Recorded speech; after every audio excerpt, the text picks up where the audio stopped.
The bright lights of the evening spotlight studio beamed down as Tom Cruise walked onto the stage with his trademark smile. The audience erupted in applause. At 61, he still moved with the energy of a man half his age, waving to fans as he took his seat across from host Danny Reynolds. Tonight was supposed to be a simple promotion for his latest action movie, Skyfall Protocol, where he had performed yet another set of jaw-dropping stunts that had the internet buzzing. "Tom, great to have you back," Danny said, leaning forward in his chair. "You know, everyone's talking about that helicopter sequence. You actually flew that thing through a tunnel?" Tom laughed, his eyes crinkling at the corners. "Absolutely. Took 6 months of training. We had a safety team, of course, but that was all real. No green screen, no computer tricks." Danny nodded appreciatively. "That's what sets you apart, right? The authenticity?" "Exactly," Tom replied, settling more comfortably into his chair. "The audience can tell when something's real. They feel it. That connection is everything." The interview continued smoothly until Danny cleared his throat and glanced at his notes. "So, I have to ask about something that's been making rounds online. Elon Musk tweeted yesterday about your stunts." Tom's smile didn't waver, but something shifted in his eyes. "Oh?" Danny picked up his tablet and read aloud. "Watching these old-school stunts is entertaining, but let's be honest.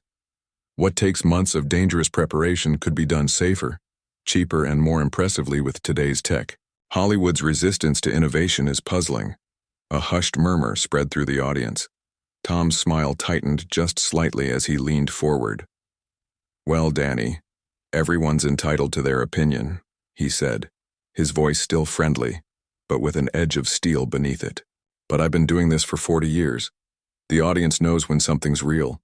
They connect with real human effort, real risk, real achievement." Musk also mentioned something about the economics of it. Danny continued, scrolling through his tablet. "He suggested studios could save millions and create even more spectacular sequences using his company's technologies."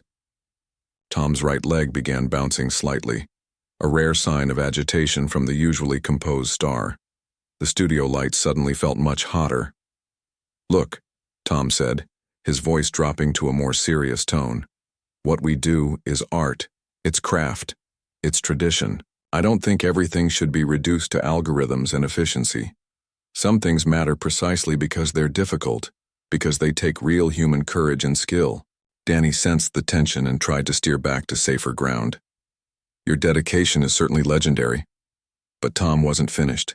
He leaned forward, eyes intense. "You know what? I'd like to invite Mr. Musk to this very show, right here. Next week, let's have this conversation face to face." The audience gasped, then erupted in cheers and applause. Danny's eyes widened, recognizing the ratings goldmine that had just dropped into his lap. "Are you serious? You're challenging Elon Musk to come on the show?"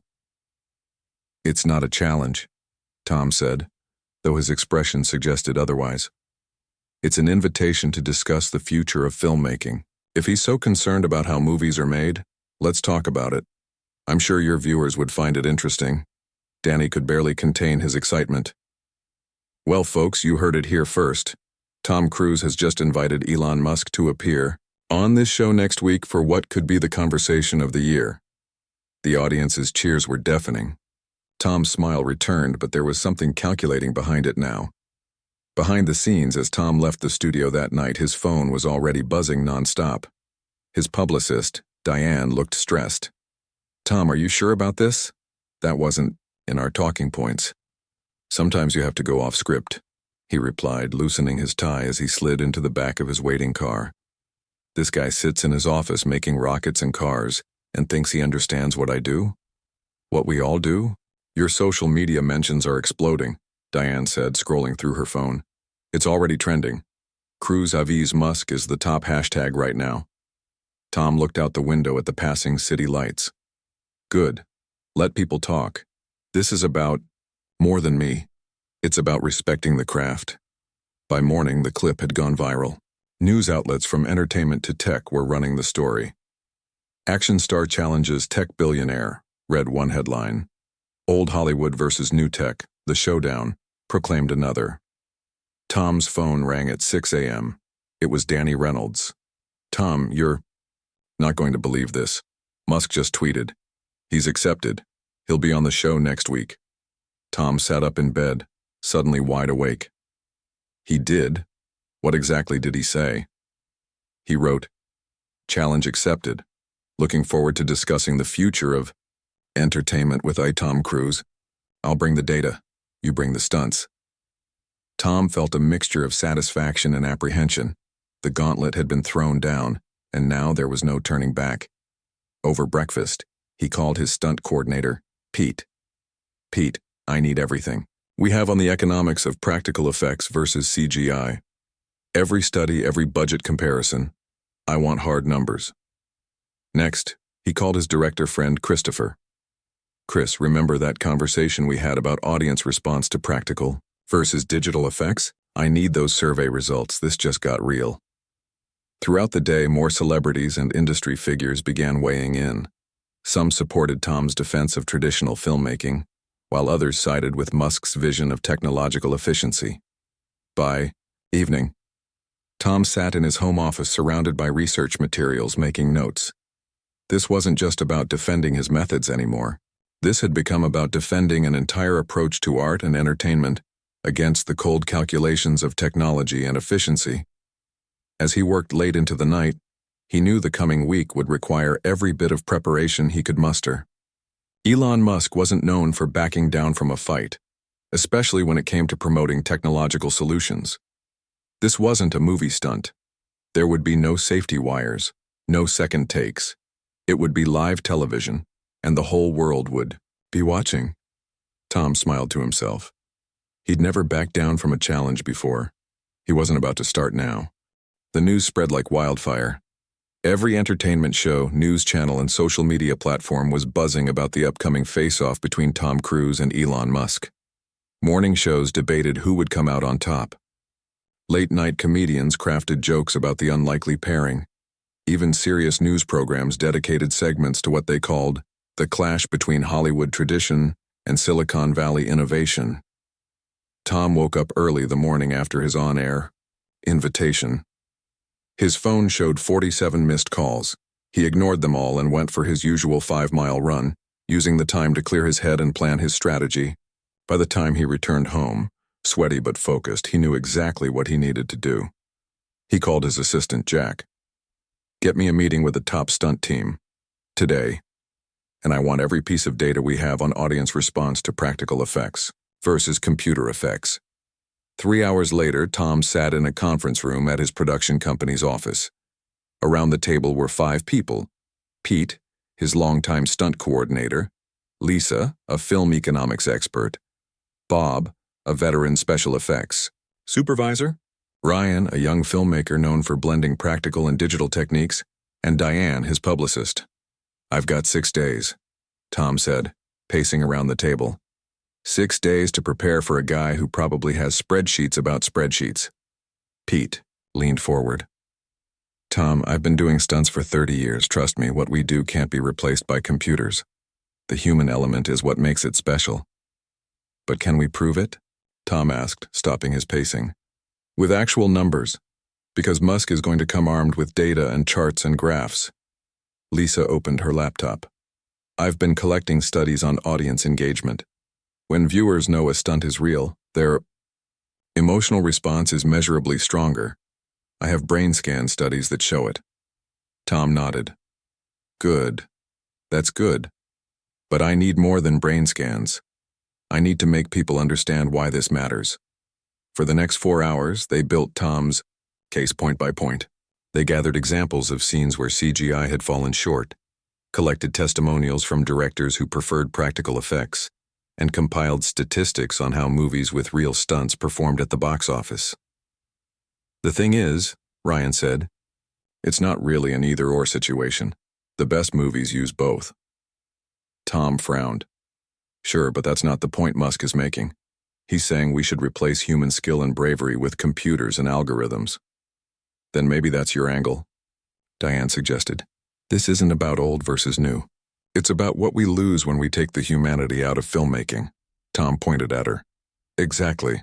That's exactly it." Meanwhile, across the country, Elon Musk was preparing in his own way. He sat in a glass-walled conference room at his company, headquarters surrounded by a team of engineers, data analysts, and media specialists. On the large screen behind him was a simulation of a car crash sequence created entirely using digital technology. "Run it again," Elon said, his eyes fixed on the screen. "And show me the cost breakdown compared to doing it practically." A young engineer named Greg tapped on his tablet, and the simulation ran again. The practical version would cost approximately $2.4 million and take 3 weeks to set up. This digital version cost $340,000 and took 4 days to render. Elon nodded, making notes. "And the quality?" "Most viewers can't tell the difference in blind tests," replied another team member, Dana, pulling up a chart. In fact, 68% of viewers, under 30, actually preferred the digital version. Elon smiled slightly. "Interesting. The future often looks better than people expect." He turned to a woman sitting quietly at the end of the table. "Alice, what's our strategy for the show?" Alice, his media advisor, looked up from her notes. "Be respectful but firm. Acknowledge Cruise's contributions to film, but make it clear that technology is the inevitable next step. Focus on safety, efficiency, and creative possibilities, not just cost." "And what about emotions?" Elon asked. "Cruise will play the passion card, talk about the heart of filmmaking. Counter with examples of how technology enhances creativity rather than replacing it," Alice suggested. "Talk about how digital tools allow filmmakers to create sequences that would be impossible to shoot in real life." Back in Los Angeles, the Evening Spotlight production team was having their own meeting. The show's ratings had doubled overnight after the announcement of the upcoming Cruise Musk episode. "We need to milk this for all it's worth," said the executive producer, Greg. "Promos running every hour, social media teasers, behind-the-scenes speculation." Danny Reynolds, the host, looked concerned. "But we also need to make sure this is a substantive conversation, not just a shouting match." "Can't it be both?" asked the marketing director, smiling. By the end of the week, both Tom and Elon had refined their arguments, prepared their evidence, and rehearsed their points. Tom had spent hours in mock debates with his team members playing the role of Elon. Elon had analyzed videos of Tom's interviews and public appearances, noting his communication style and emotional triggers. The night before the big show, Tom stood on the balcony of his home looking out at the lights of Los Angeles. His phone buzzed with a text from Diane. "Ready for tomorrow?" Tom texted back. "As ready as I'll ever be." At the same moment, Elon was in his hotel room in LA, reviewing his notes one last time.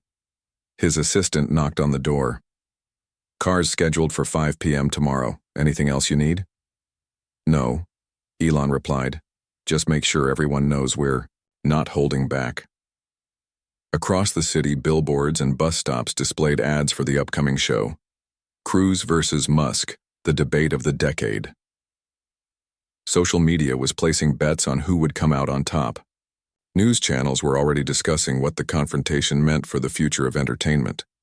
As both men tried to sleep that night, they knew that tomorrow would be more than just a television appearance. It would be a defining moment in their public personas, and possibly in the ongoing conversation about the role of technology in art. The day of the big showdown arrived. Outside the Evening Spotlight studio, fans lined the streets holding homemade signs. Some read Team Cruise with pictures of the actor hanging from helicopters or scaling buildings. Others displayed Team Musk with images of rockets and electric cars. News vans crowded the parking lot, and reporters stood ready with microphones, hoping to catch a glimpse of either man arriving. Inside, the production team scrambled to make last-minute preparations. The usual studio setup had been modified for tonight's special event. 2 comfortable chairs faced each other at an angle, with host Danny Reynolds' seat positioned between them. Large screens had been installed to display whatever evidence either guest might want to present. "Viewership predictions?"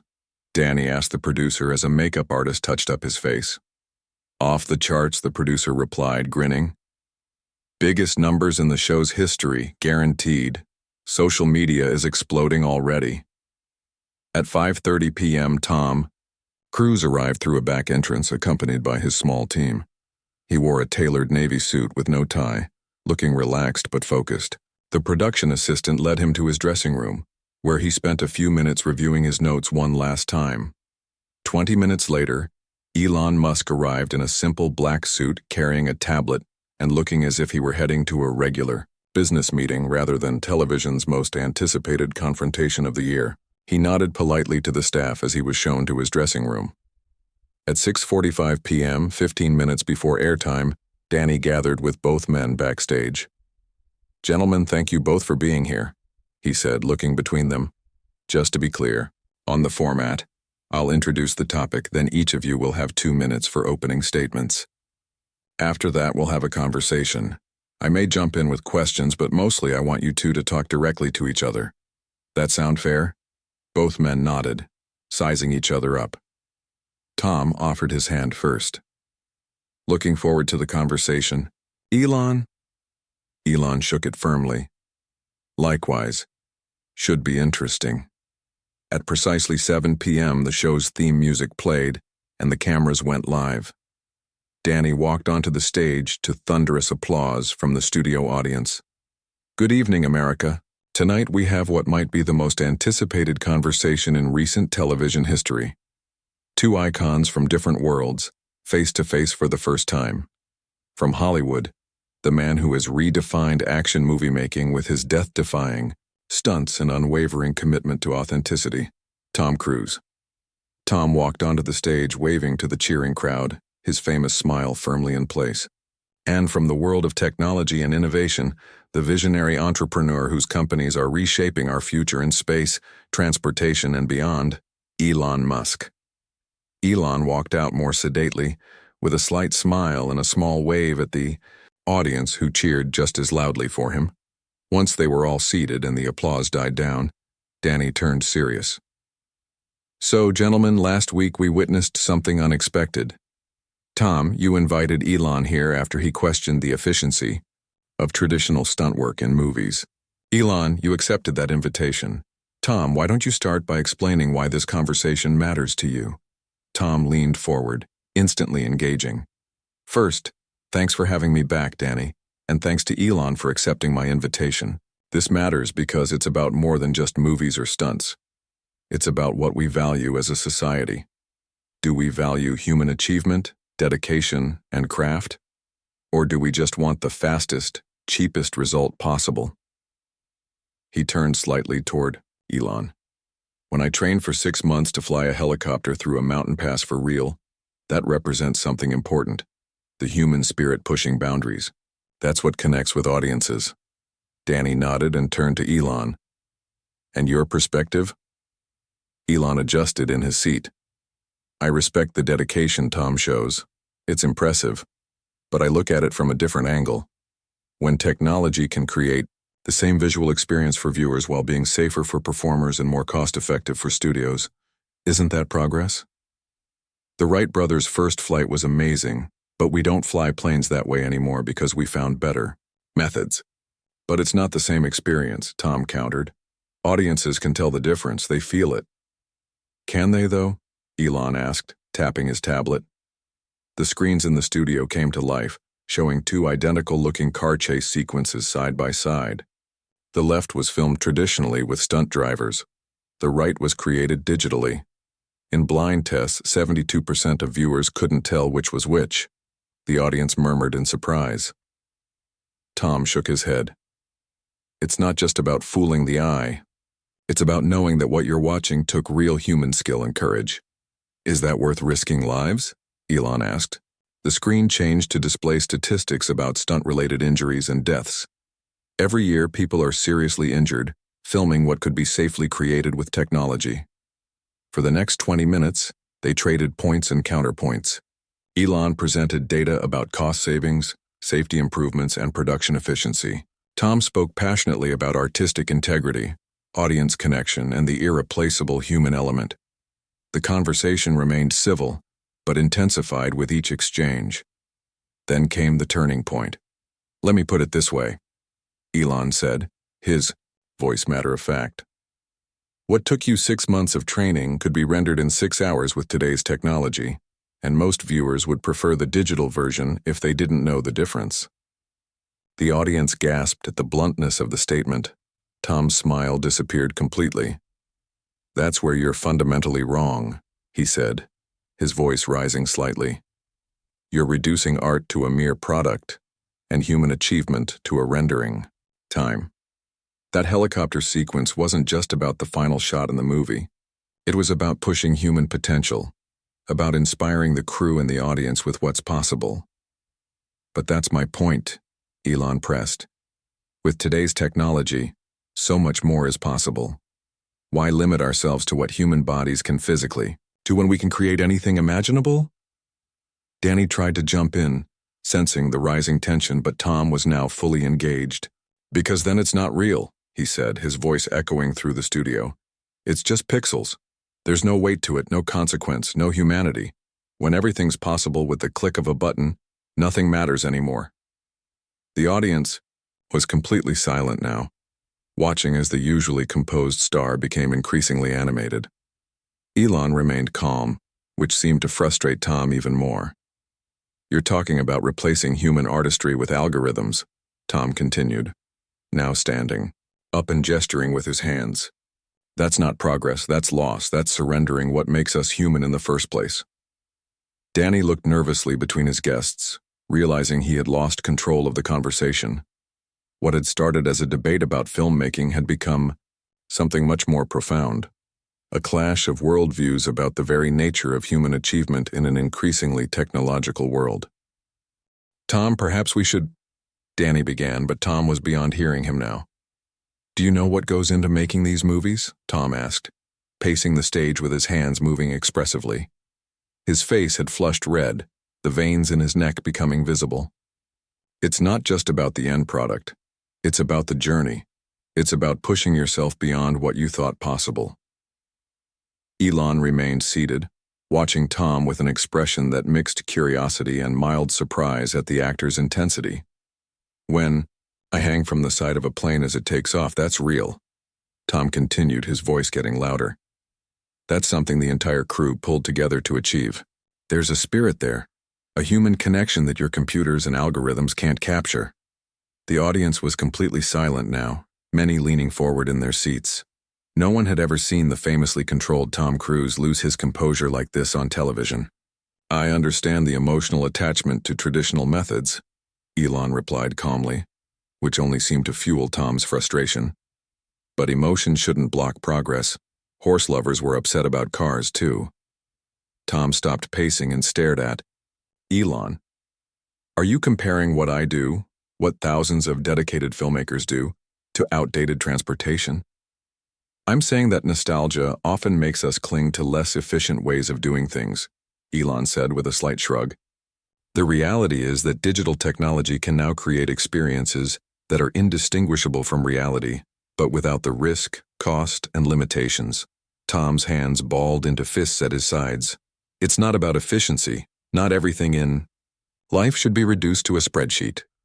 Movies connect with people because they can feel the human effort behind them. They inspire because they show what's possible when people push boundaries." Danny tried again to regain control. "Gentlemen, maybe we could—" "No, this needs to be said," Tom interrupted, now gesturing toward the audience. Ask them.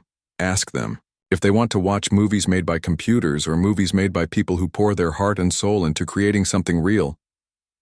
Some audience members called out in support of Tom, while others remained silent, watching the unexpected drama unfold. Elon leaned back in his chair. "Most viewers can't tell the difference in blind tests. That's just data, not opinion." "Data." Tom's laugh was sharp and humorless. "You think data can measure the human spirit? You think an algorithm can calculate inspiration? This is what's wrong with the world today. Everything reduced to numbers and efficiency while we lose the heart of what matters." The camera caught a close-up of Tom's face, flushed with emotion, his usually perfect hair slightly disheveled from his animated movements. For viewers at home, it was a shocking contrast to his normal, controlled persona. "Your approach represents the death of authentic cinema," Tom declared, pointing directly at Elon. "And I won't stand by while everything I've dedicated my life to is dismissed as inefficient or replaceable." Danny stood up, physically placing himself between the two men. I think this is a good time for a commercial break. But Tom was already reaching for his microphone. With trembling fingers, he unclipped it from his jacket and placed it on the small table. I came here to have a reasonable conversation about the future of filmmaking, he said, his voice lower but still intense. But I can see that's not possible when the only value being considered is efficiency. Before Danny could stop him, Tom walked off the stage. The studio audience gasped collectively, then broke into murmurs of shock and excitement. As the cameras continued rolling, Elon remained seated, watching Tom's exit with raised eyebrows. After a moment, he turned to Danny with a small shrug. I suppose that's one way to end a debate, he said. The director frantically signaled for a commercial break, as Danny stood frozen, realizing his show had just created the most viral moment in television history. When the show returned from its sudden commercial break, the studio audience gasped at the sight of only Clint Eastwood sitting with the hosts. The empty chair where Robert De Niro had been seated just minutes earlier told its own story. Joy. One of the hosts cleared her throat nervously before addressing the viewers. As you might have noticed, Mr. De Niro had to leave unexpectedly, she said with a forced smile. But we're thrilled to continue our conversation with the legendary Clint Eastwood. The cameras caught a brief glimpse of Eastwood's face, not triumphant, but resolute. He adjusted his position slightly, the leather of the sofa creaking beneath him as he leaned forward. Behind the scenes, chaos had erupted during the commercial break. The show's executive producer, Tom, had pulled Niro aside into a narrow hallway lined with framed photos of past celebrity guests. Look, Robert, this is impossible, Tom had whispered urgently. We can't have this kind of confrontation on daytime television. De Niro, still fuming, had gestured toward the stage. He's the one who gave the ultimatum. Why am I the one who has to leave? The truth was simple but painful. Eastwood rarely granted television appearances, and the producers couldn't risk losing the remainder of his interview. Within minutes, security had escorted De Niro through the back entrance where his driver waited, engine already running. Back on the set, Eastwood skillfully deflected questions about the incident. Let's talk about the craft, he suggested in his distinctive gravelly voice. That's what people care about. But people cared about much more than that. By evening, clips of the confrontation had spread across every social media platform. The hashtag #CheerEastwood-De Niro Showdown was trending worldwide, with viewers analyzing every word, every gesture, like detectives at a crime scene. The next morning, Jerry, a longtime cameraman for the show, found himself bombarded with texts from friends. What happened after the cameras stopped rolling? They all wanted to know. Jerry had worked in television for 30 years and had never seen anything quite like it. Two Hollywood titans, men who had defined American cinema for generations, nearly coming to blows over old wounds that had festered for decades. Industry insiders quickly took sides. Half of Hollywood defended Eastwood's old-school values and no-nonsense approach, while others praised De Niro for standing his ground on principles. Film critics published lengthy analyses of their decades-long unspoken rivalry, digging up ancient interviews and connecting dots that perhaps weren't even there. By the end of the week, both actors' publicity teams had gone into damage control mode. Eastwood's publicist, a woman known for her cool efficiency, issued a brief statement. Mr. Eastwood has the utmost respect for Mr. De Niro's body of work and considers this matter a misunderstanding between two passionate artists with different approaches to their craft. De Niro's team responded with similarly diplomatic language, though anyone reading between the lines could tell neither man was backing down. The late-night talk show hosts had a field day. Finally, one joked, we know what happens when you mess with Dirty Harry. Another quipped, I guess De Niro couldn't make him an offer he wouldn't refuse. 3 weeks after the incident, an unexpected development surprised everyone. A well-known film critic spotted the two men having lunch at a small Italian restaurant in downtown Manhattan, away from the usual celebrity haunts. The restaurant owner later told reporters that the conversation had started stiffly, but warmed, as the meal progressed. They talked for almost 3 hours, he said. By the end, they were sharing stories and even laughing. No one knew exactly what was said during that lunch, but industry insiders speculated that a mutual friend, Possibly a legendary director who had worked with both men, had arranged the meeting, hoping to mend the rift before it damaged both their legacies. Another month passed before the real surprise came. On a crisp fall morning, major entertainment news outlets broke a story that left Hollywood speechless. Eastwood and De Niro had agreed to co-direct a film about two former friends, both aging filmmakers, who reunite after years of rivalry to create one final masterpiece. The project, titled Old Friends, would mark the first-ever collaboration between the two cinema giants.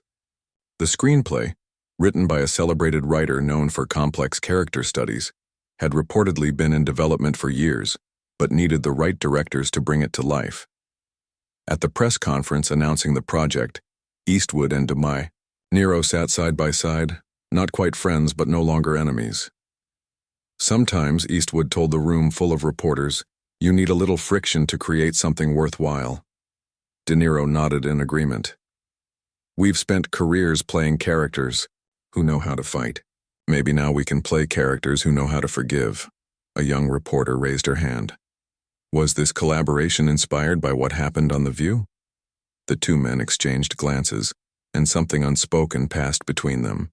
An understanding, perhaps, or a truce. Life inspires art, De Niro answered simply. And sometimes art heals life. As they left the press conference, cameras caught a moment no one expected. Eastwood placing a hand briefly on De Niro's shoulder, a gesture so small yet so meaningful from a man known for his restraint. Film critics immediately declared Old Friends the most anticipated collaboration in decades, while fans speculated whether the men would bring their own real-life conflict to the fictional narrative. Ticket pre-sales for a film that hadn't even begun production broke industry records within days. Sometimes in Hollywood, the best stories happen when the cameras stop rolling, and sometimes the greatest performances come not from following a script, but from finding a way back from the brink when there is no script at all.